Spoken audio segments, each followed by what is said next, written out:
guys, your first combination is the 1, 1, 2. I want you to throw the 1, 2 harder. So it goes 1, 1, 2. Jab, jab, cross. Jab, jab, cross. A little harder. 1, 1, 2. Before.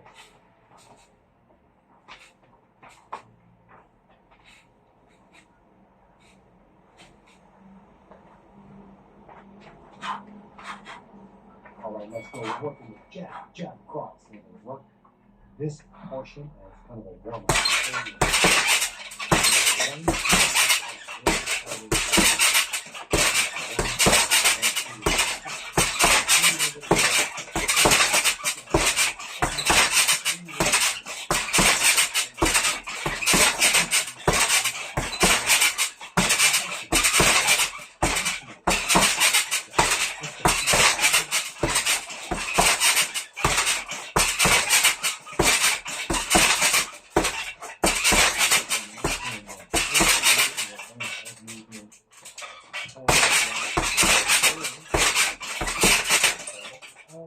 Let's go.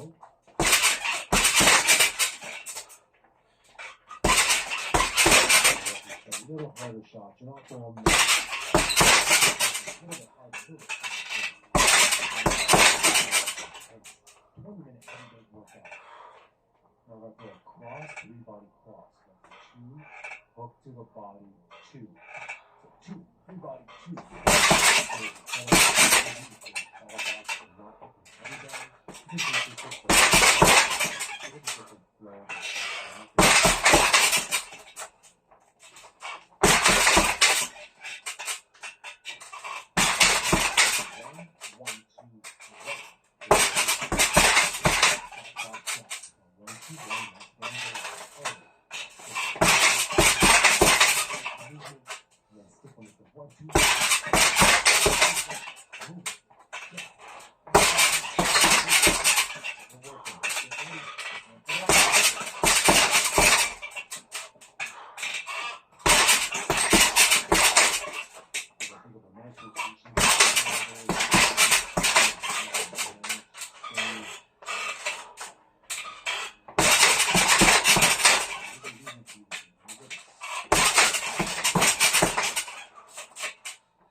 Cross, lead hook, body, cross, hook.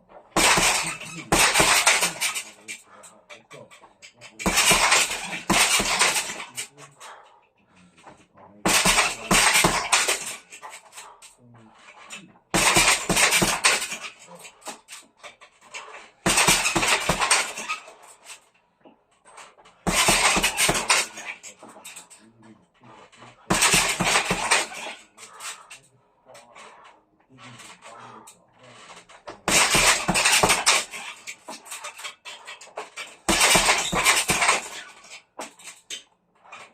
More advanced, you want to go across.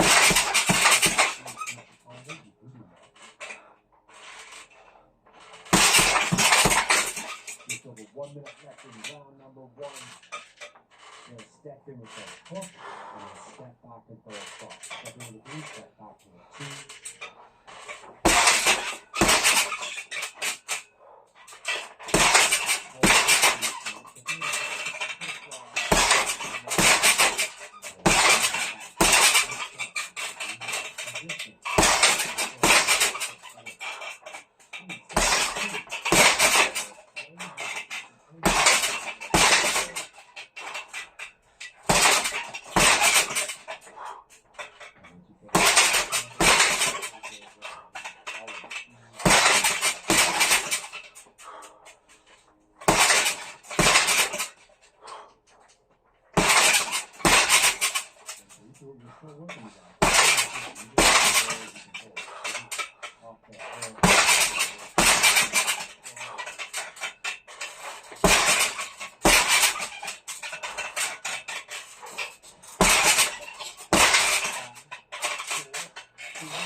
Alright, you know what's going on. It's a split stance. Pivot. Let's work it. Now, again, as you go through this combination of round number 2, you do not have to rush this thing. Footwork, turn, 4 straight punches. Footwork, switch your stance, turn, 4 straight punches. Switch your stance, turn, 4 straight punches. And then the same rules apply from the shadow boxing. Now, again, if you find it really difficult to execute, you can just eliminate the score. This is meant to make you slightly uncomfortable so you can see the complexities and simplicity of boxing footwork in the same movement. It looks easy, but it's not that simple to complete. So let's get after it. Work a nice smooth, play this smooth rhythm, and get this combination. 1, 2. Go on the ground.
Just like this. Let's go. Work hard.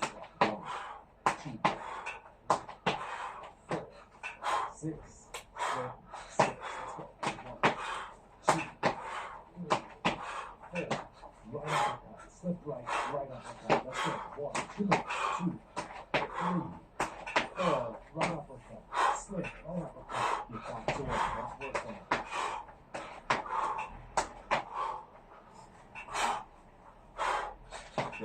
Four, 6, slip, 6. 4, 6, slip, 6. Come on. You guys know these boxing workouts are always going to make you sweat. They're always going to push you. That's why you come back to get more action.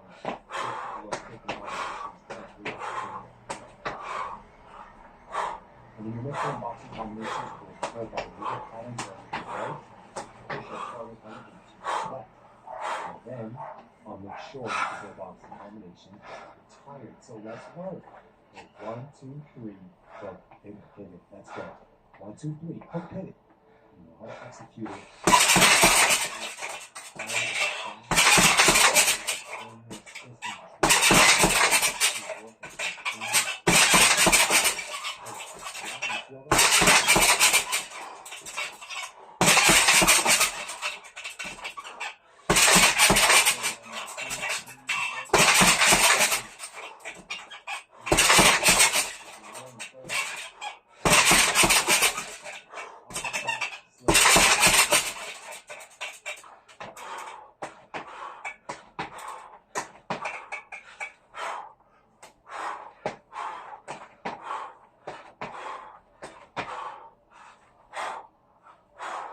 20 seconds to get it done.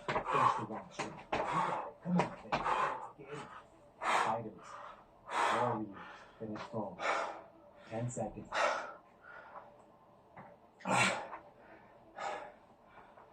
5, 4, 3, 2, 1. Good job, you guys. Here's your next boxing combination. You can rest or practice quickly. Round number 3. 2, 3. Triple jab. Cross, hook. Boom, boom, boom. Triple jab.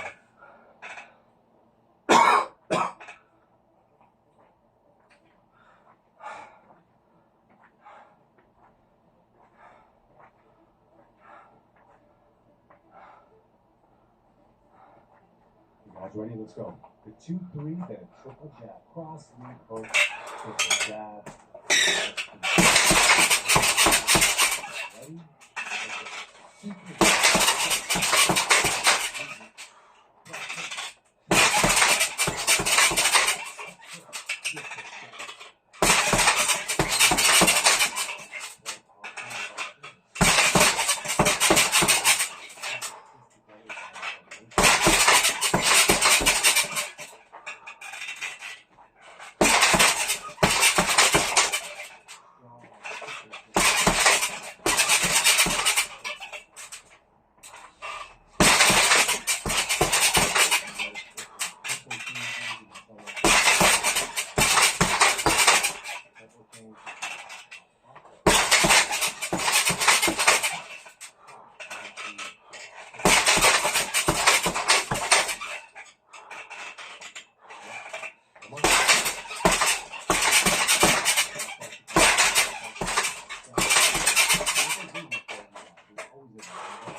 What is this? Shadow box is the same.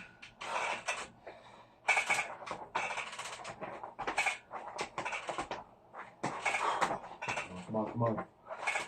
Don't get rough like that. Can you put those hands up too? You want you guys to pull it. Cut to the left. Cut to the right. Come back again. Up in the air. Get that foot. Come on. Box to the knee as always.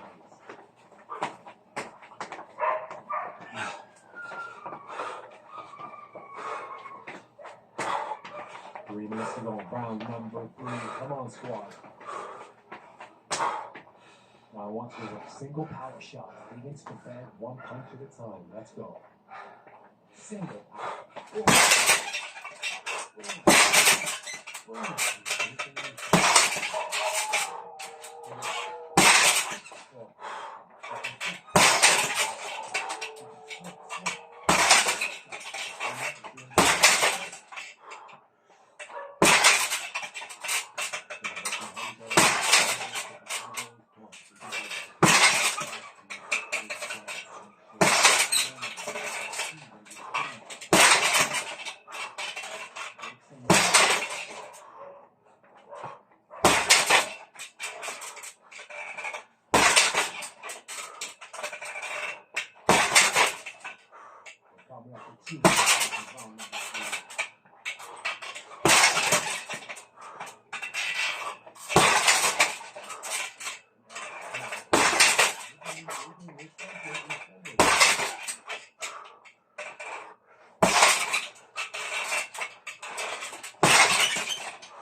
Make sure you control your torso from moving too far forward. You have to control your torso in order for you to move faster and to go quicker. Makes sense, right? Yeah, come on. 1 minute. 1 minute.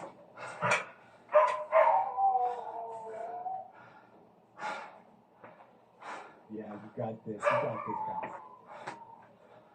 Get after it. All energy, all effort. Pushing through every single time. Let's finish strong. Your last set single power shot.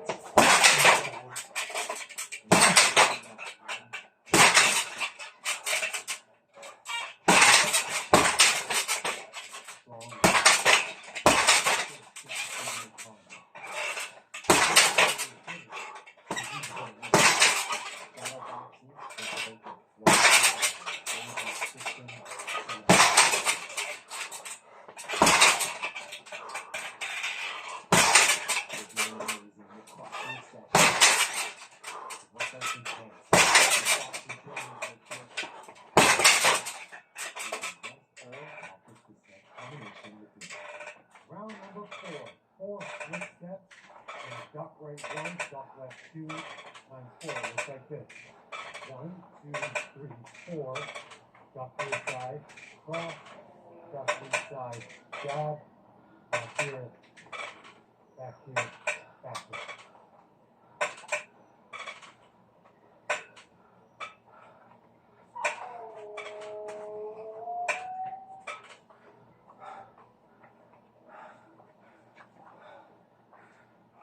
Goofy shit. Let's go, squat. We're working at 4s. 4 split steps. Go. Duck right. Duck. 1, 2, 4. Again.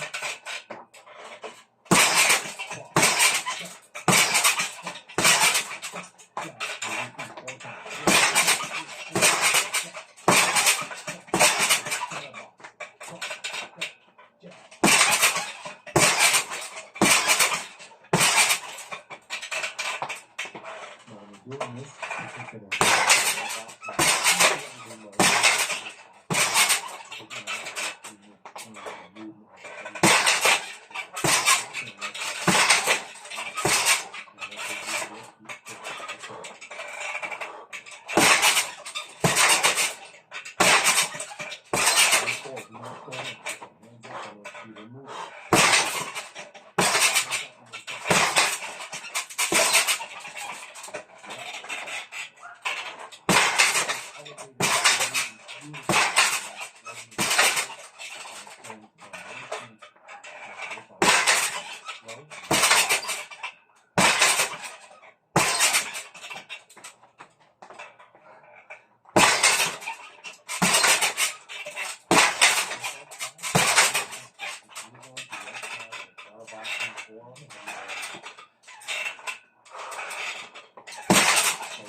slip right.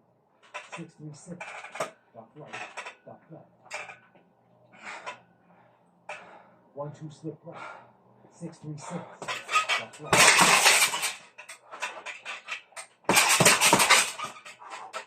1, 2.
soft. 1, 2, 1, 2, 1, 2.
Number 1 and 2 for workout.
storytellers on the planet.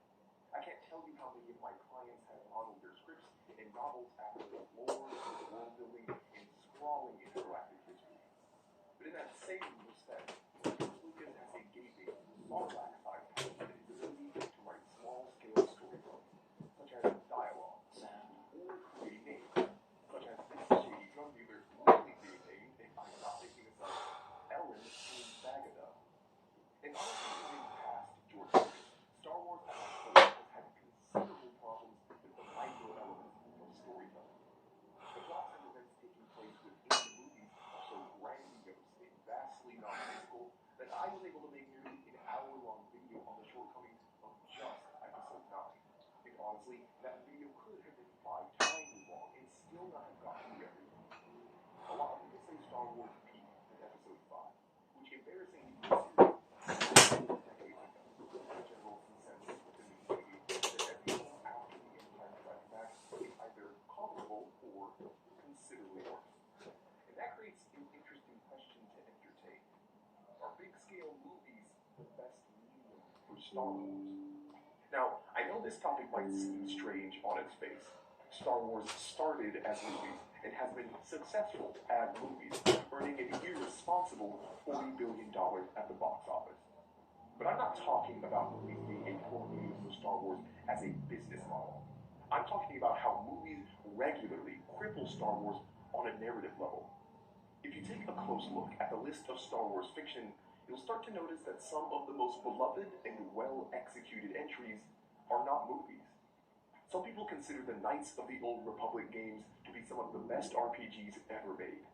People went bonkers for The Mandalorian, which is rightfully getting a second season. And some people consider the 2008 TV series The Clone Wars to be the best Star Wars fiction, period. Like, of anything.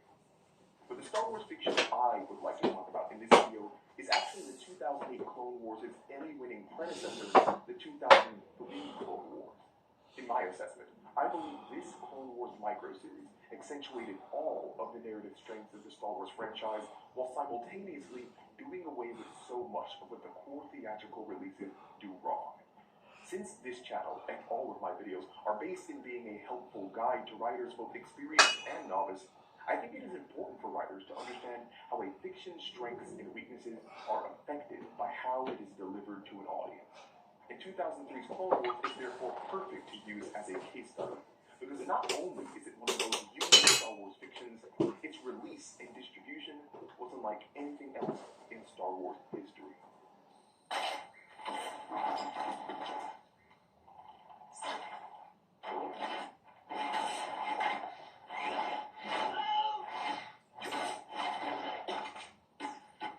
If you were to watch all 2 hours of the Clone Wars micro-series in its entirety, which, by the way, you totally should, it's all free on YouTube, I'll put a link in the description, you might come away from watching that series thinking it was all action, all the time, with a focus on nothing else. And honestly, it's pretty easy to understand why you might think that way. I mean, just within the first minute, we are flung into a full-on frontal assault. Then we see Count Dooku. Then we cut to Ilum. Then we cut to another battle. Then we cut to Kit Fisto underwater.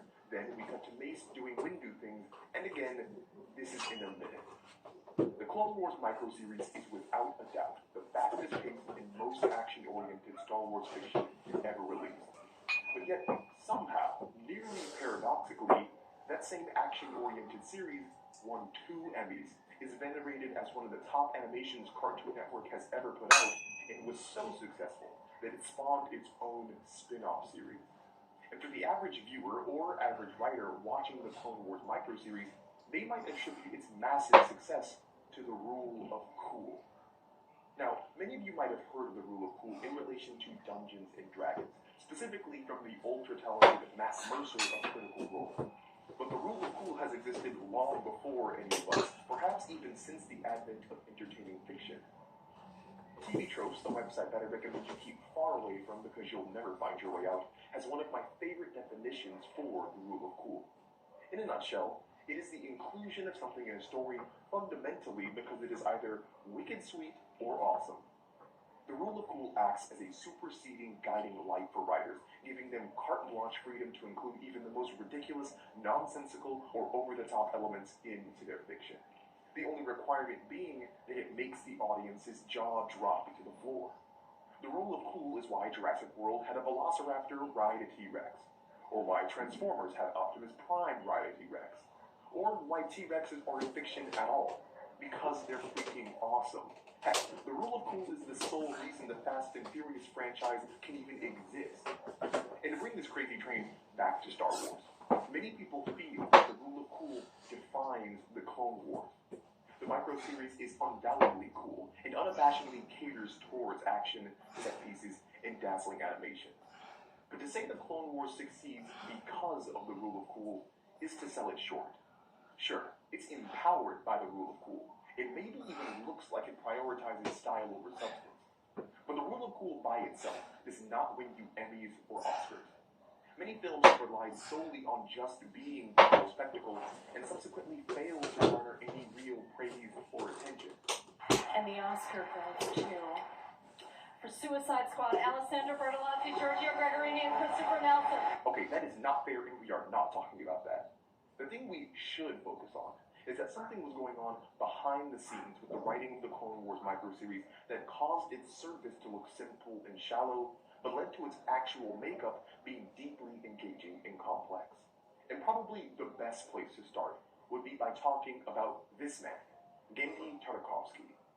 If you watched Cartoon Network when you were younger, this man is probably the architect of your animated childhood.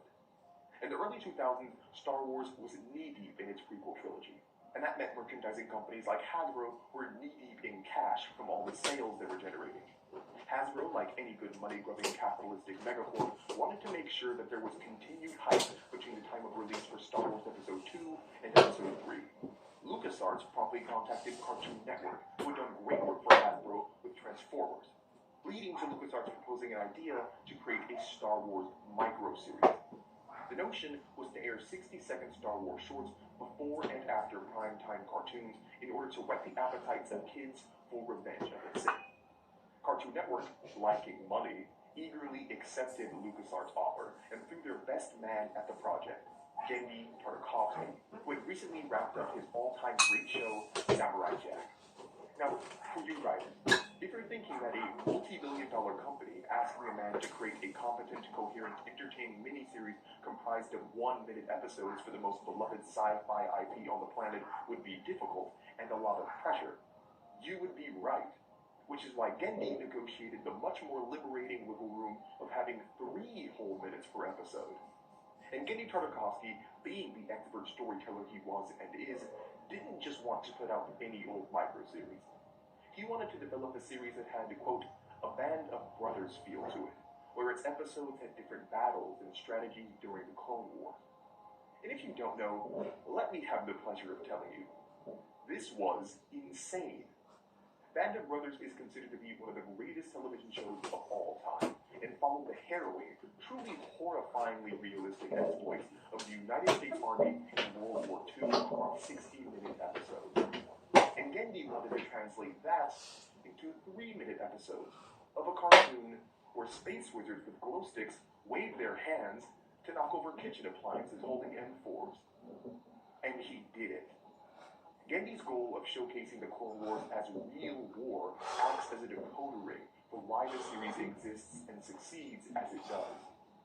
Genndy understood the limitations of what a micro-series like this could be, and instead of trying to cram a Star Wars story into 3-minute episodes, he told war stories that just happened to be inside the Star Wars universe. The man had 180 songs to grab the attention of kids and adults alike, in order to make them invested enough to purchase a $12 movie ticket down the line. And in my assessment, these limitations imposed on the Clone Wars micro-series narrative unlocked the best parts of what Star Wars could be. Where the core prequel trilogy is bogged down by hemorrhage-inducing dialogue, the micro-series avoids that by literally just not having dialogue half the time. Several episodes are purely focused on relaying important information through visual storytelling and character action.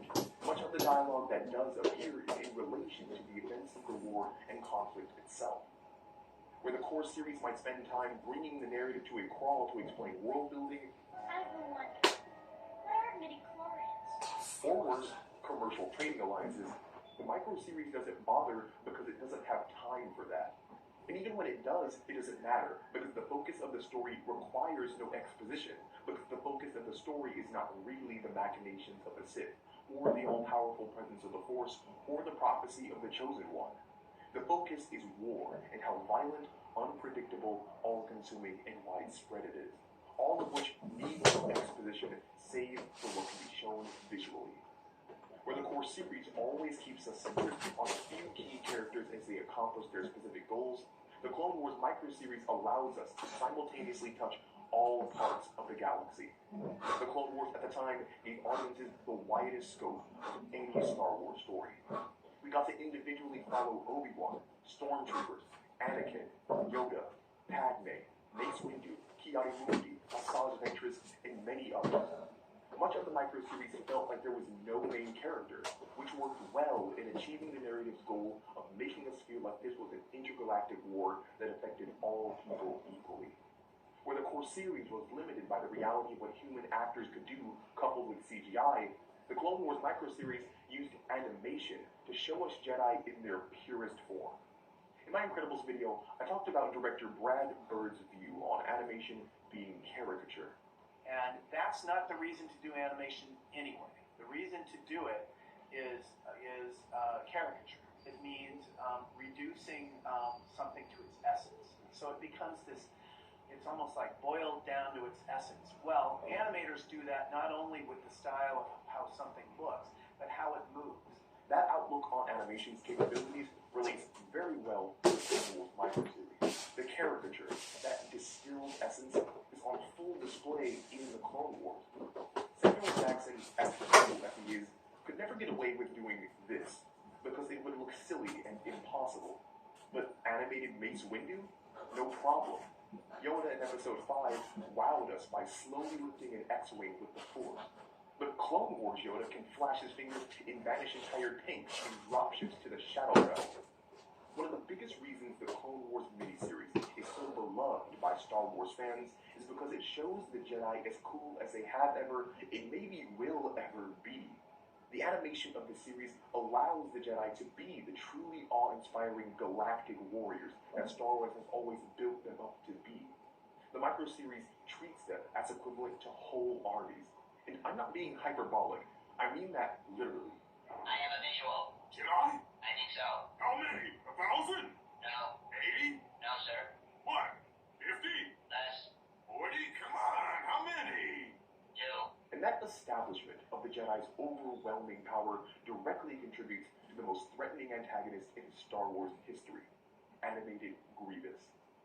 So much time had been spent building up the unmatched power of the Jedi that Grievous's introduction of taking down a whole squadron of them is about as intimidating as any viewer could imagine.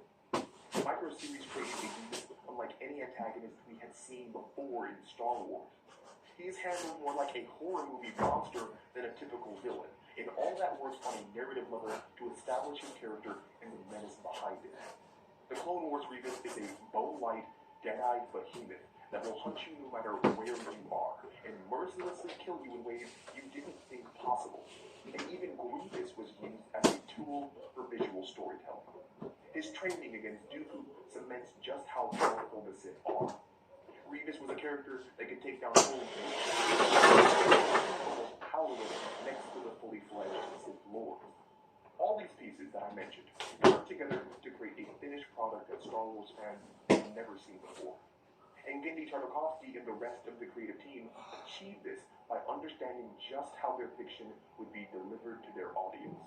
When their time frame was 3 minutes per episode, they recognized how tight and to the point each had to be. And in the third season, where each episode became 12 minutes, they adapted in kind to create a larger, underlying narrative that explored Anakin's struggle with self-control and corruption. To bring this video back full circle, I am still not trying to say that Star Wars doesn't work as filmed. But what we as fans have seen, and what writers should pay attention to, is the difference in what the films accentuate versus what the other mediums accentuate. The Mandalorian was such a huge success because it focused on an investigative tale about a hardened warrior taking care of a small, ultra-important child. This narrative isn't new by any stretch of the imagination, but what made The Mandalorian so interesting was using the Star Wars setting in concert with that concept to show us a side of the fiction that we hadn't seen before. The core movies of Star Wars tread these deep, big-picture waters of entire galaxies in peril, of inarguable good versus objective evil, and revisit such topics continuously across 3 separate trilogies. The setting itself becomes the focus of the conflict because the conflict puts the setting at stake, therefore oftentimes robbing many of the individual characters room to breathe, properly develop, or be appreciated by the audience.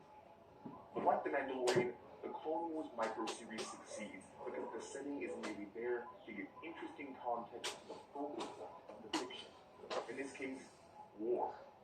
We spend time with individual characters and see them each in true, unique conflict. And even though I might have spent only a collective 8 minutes with Shaak Ti, I felt more for her in that time than I did across all 3 movies with General Hux. The Clone Wars micro-series is Emmy award-winning because at the end of the day, Genndy Tartakovsky more or less succeeded in following the mold of Band of Brothers. A narrative about characters struggling through war, but just inside of Star Wars. Sector 4 needs reinforcement. We are being overrun. Repeat, we are...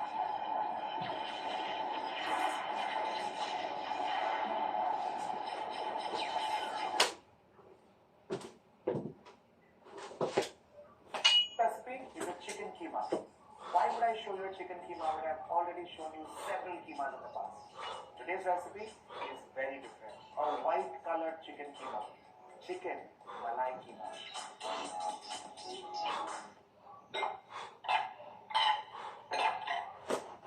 Now because this is a malai keema or a white keema, it's very high on flavor, but no color at all. It's just all white, and whatever the oil kind of leaches out in terms of flavor and color. First things first, a pan on high flame and vegetable oil. Now in this case, slightly more oil. Now chicken has a tendency of drying out, so more the fat, more the oil. You just allow the oil to heat on high flame, and then we begin flavoring this. Once the oil heats up, we'll begin with cumin seeds, cinnamon, and black garlic.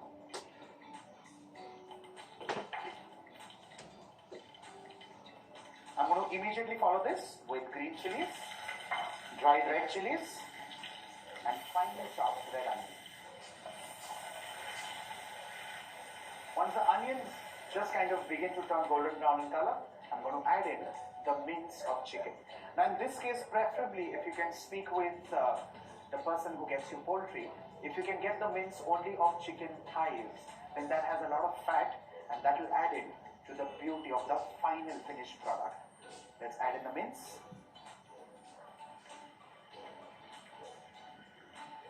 We need to mash this up like so and ensure this gets fried on high flame.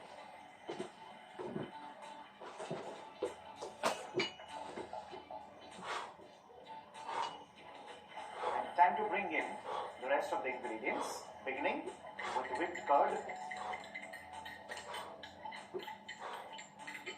cream. Let's increase the flame and cook all of this till it almost kind of dries out.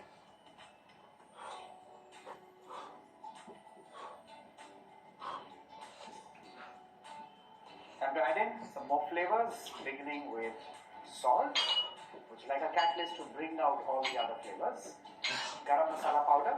Again, do not overdo this because you want the flavors to be nice and subtle. Dried fenugreek leaves. And last but not the least, fresh mint leaves, finely chopped. Let's mix all of this together. It becomes nice and brown, pan-seared, pan-fried. You need to remember the fact that the chicken mince or the chicken keema is not really going to take a lot of time to get cooked. And that's the reason why all of this needs to happen only on high flame.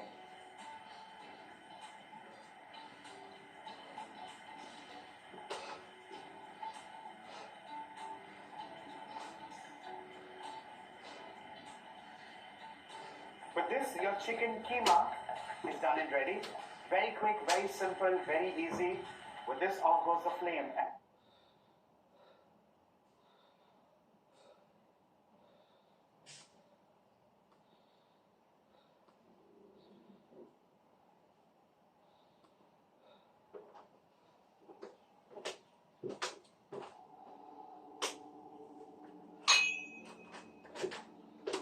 On the evening of December 7th, 2000, Trevor Deely went to his office's Christmas party at a nightclub down the street from the Bank of Ireland in Dublin, where he'd been working in the IT department for about a year.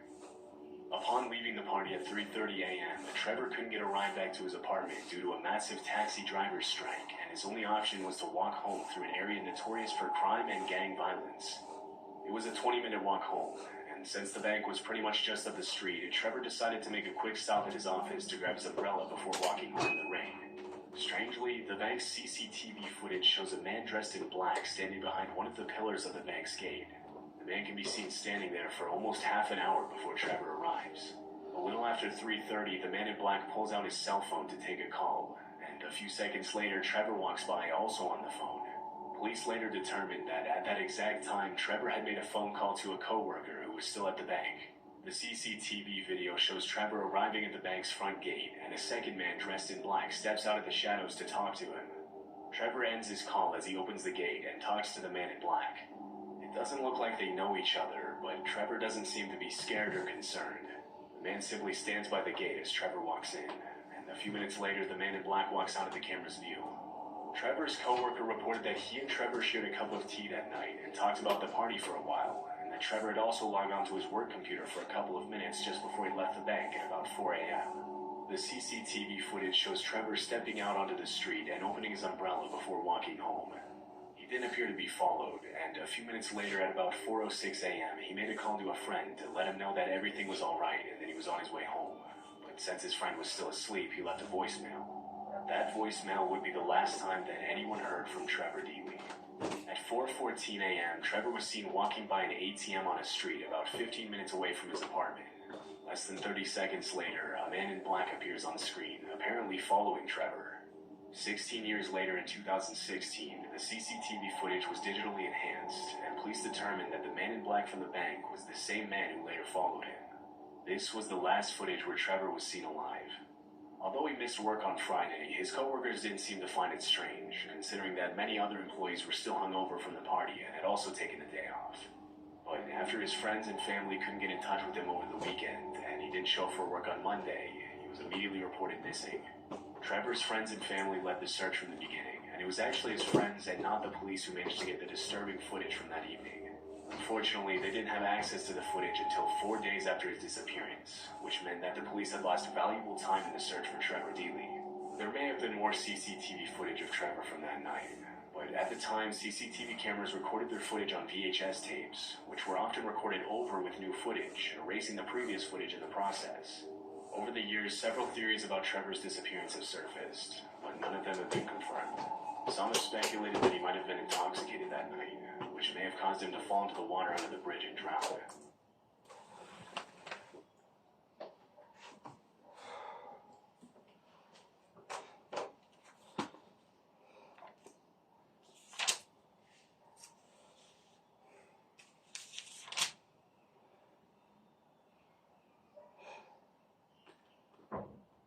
Psalm 32. Blessed is he whose transgression is forgiven, whose sin is covered. Blessed is the man to whom the Lord does not impute iniquity, and in whose spirit there is no deceit. When I kept silent, my bones grew old through my groaning all the day long. For day and night your hand was heavy upon me. My vitality has turned into the drought of summer. I acknowledged my sin to you, and my iniquity I have not hidden. I said, I will confess my transgressions to the Lord, and you forgave the iniquity of my sin. For this cause everyone who is godly shall pray to you in a time when you may be found. Surely in a flood of great waters they shall not come near him. You are my hiding place. You shall preserve me from trouble.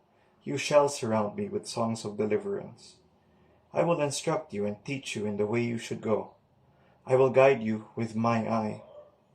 Do not be like the horse or like the mule, which have no understanding, which must be harnessed with bit and bridle, else they will not come near you.